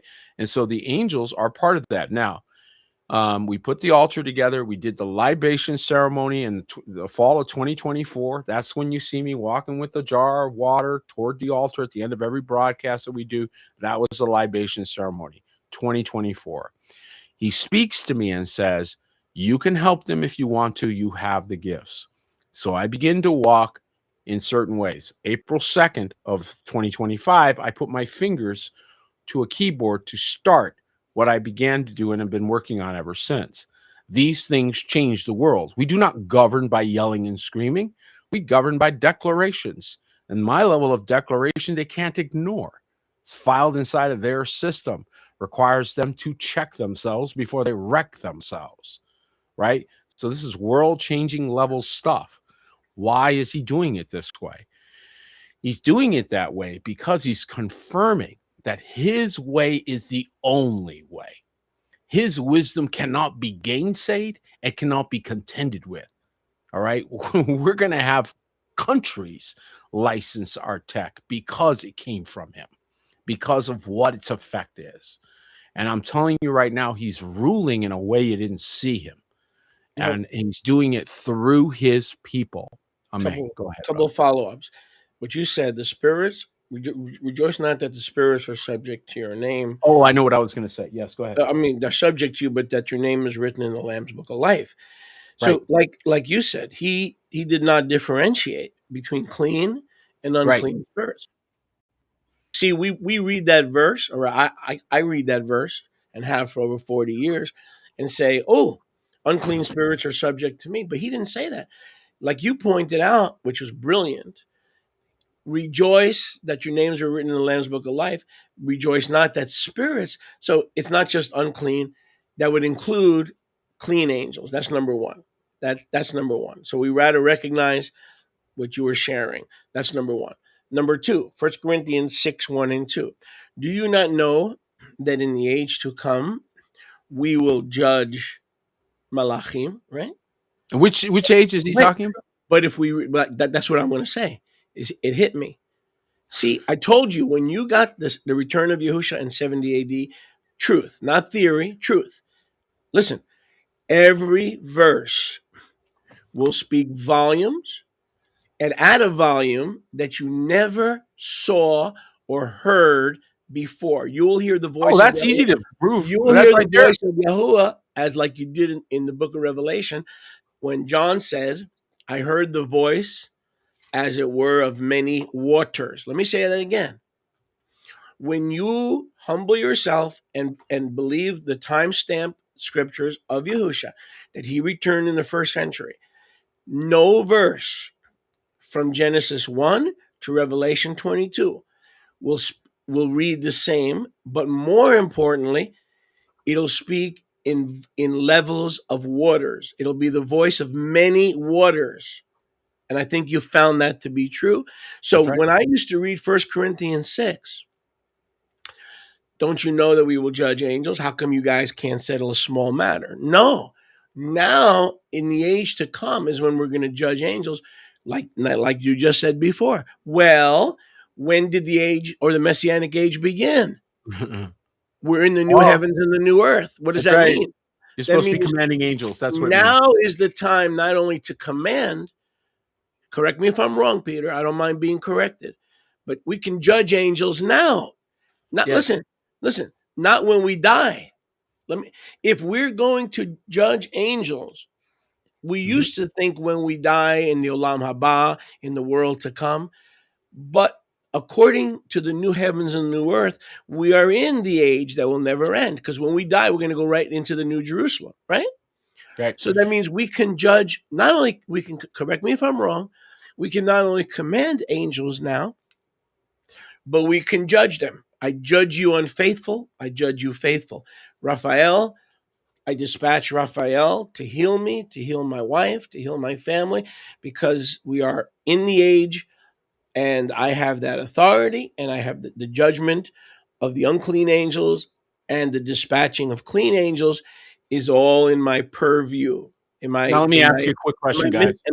Am I missing something there? No, you're not missing a thing. Let me ask you a question, guys. Well, I'm sorry. One more follow-up. I'm sorry, because I'm going to forget. Otherwise, I'm going to forget.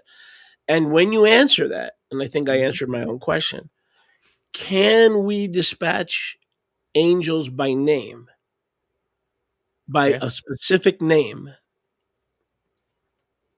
You done? I'm done. All right. So we are made in his image and after his likeness. What's his name? His name is Yahuwah Sebaot. What does that mean? It means he's the commander of heaven's armies. Okay. And so all of his children are in his image and after his likeness. You are meant to be commanders.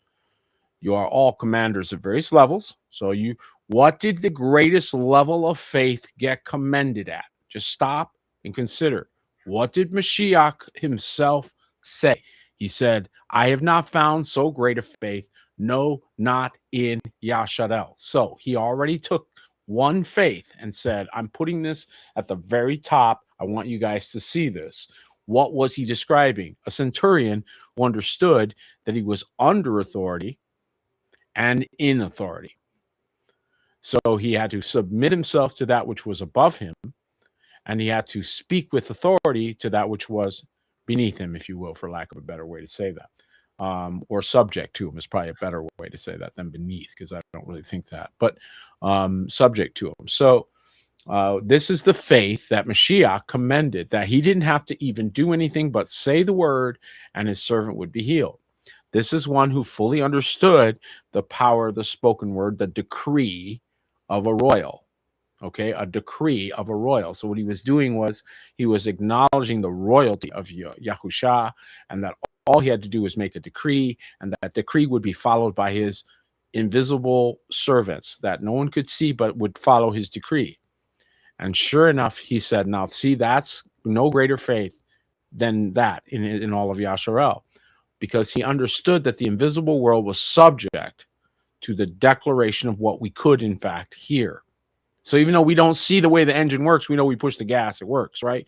So in the same way, the angelic host does this. Now, how many of you have practiced this? Now, one thing he told me when I put my fingers to it, and I said to Mindy literally within a week, so like by the end of Passover last year, I'm like, you know what? This is management school. This is management school. I'm learning to command and not people. Not people. So I got to practice on fake people. Okay. No, but you laugh, but it's true. I got to practice on people that if I screw up, I can apologize and fix it, right?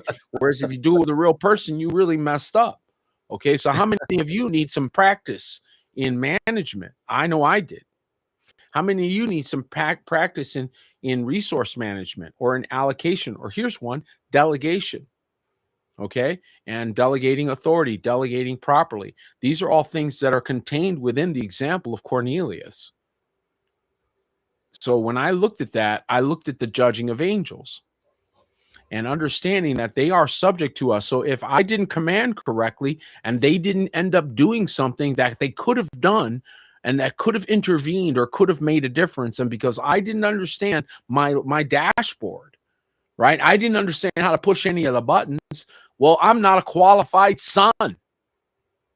I need son training, not angel training, son training on what a son is, on what a son does, on how a son functions, on what authority a son has, on what he's expected to do, what is Yahuwah's expectations, and how does he give you power to execute that? He cannot judge you without giving you power. You cannot hold somebody accountable without also giving them authority. That's abuse. Yeah. And so we cannot hold brethren accountable to accomplish something that they didn't get the power to do. Right, and so that power is not all natural. Some of it is supernatural. So if you're only operating purely, let me finish this, on only natural power, you do not command angels, you do not walk in the spirit, you're walking with half your toolbox and still expecting the same results. Go ahead, brother. So you've definitely answered the question clearly. Yes, we can. So here's a question. We're in the Messianic kingdom. We can call on angels. We can command them, judge them. Now, can we specify? So if we need healing, can we say, Raphael, we dispatch you? Or let's say, no, you can't. Wait. Let me finish. Let's say someone needs a more intimate walk with Yahuwah, right? So then there's the angel Peniel. Which no, stop. I'm just gonna stop you right there with all of that. You can't do that. No. I'm not. I'm just asking you. I'm gonna answer it in a very simple way. We don't have to have 50 examples. I don't have to go through every angel to tell you stop right there. We worship Yahuwah. I only gave you one example. He says we call upon if I've heard this crazy, we call upon the name of Yahuwah and we are saved. Whose name? Yahuwah. You don't call Michael. You don't call Peniel. You know them. You know Uriel. You know them. They know you. But that's not who we call. It's a good point. So you're taking advantage of the kingdom without paying homage to the king? That's a good point. We don't do that. We call the king. So he decides what angel is dispatched. He's the filter. Okay, but let me just make sure everybody understands you. You call on Yahuwah Sabaoth. Yes. And you let him decide which part of the tzava, that's singular for army, right, which part of the tzava he sends in your deliverance. Yeah, because those are his angels. Whereas when you command Peniel, Raphael, Gadriel, even though he's a wicked angel, you are now assuming authority that is not yours. You're ignoring chain of command. You're ignoring chain and command, and you're ignoring the Yahuwah of the hosts. That's right. So, but the reason this is important, the reason this is important, because if you go into that arena, you are entering angelology, which is the worship and study of angels. And what does Sholiach Shaul warn us about? Don't do that. In the epistles. Do not give them worship or unnecessary attention. That's right. And they're there to be ministering spirits. That's right. Like you said, but you've got to go through the proper channel. Correct. You would think that's why you reacted the way you reacted, because you know there's a lot of believers out there who are into this. Right. You need to stop right there. You're going to get in a lot of trouble. They think they can tap Peniel. No, you cannot. If you try, or Gabriel on the shoulder. Hey, Gabriel, now you listen to me. See, they got this idea through you're competing with your will. What does Sholiach Shaul call that? He calls that it's crazy. You're literally competing with him. My goodness, that's nuts. You're triggered. See, he calls that false will worship. Yes. Yep. False will. You need to run the other way. In other words, it's the will of the soulish realm. Yes. As opposed to the Yahuwah's will. What's the prayer we pray every day? Thy kingdom come, thy will be done. It crushes us. It crushes us. And it's meant to. I see how that triggered you, which means you've seen it. We don't play with that. No. And I love my Father. My love for my Father is absolute. And angels move when I speak because of it.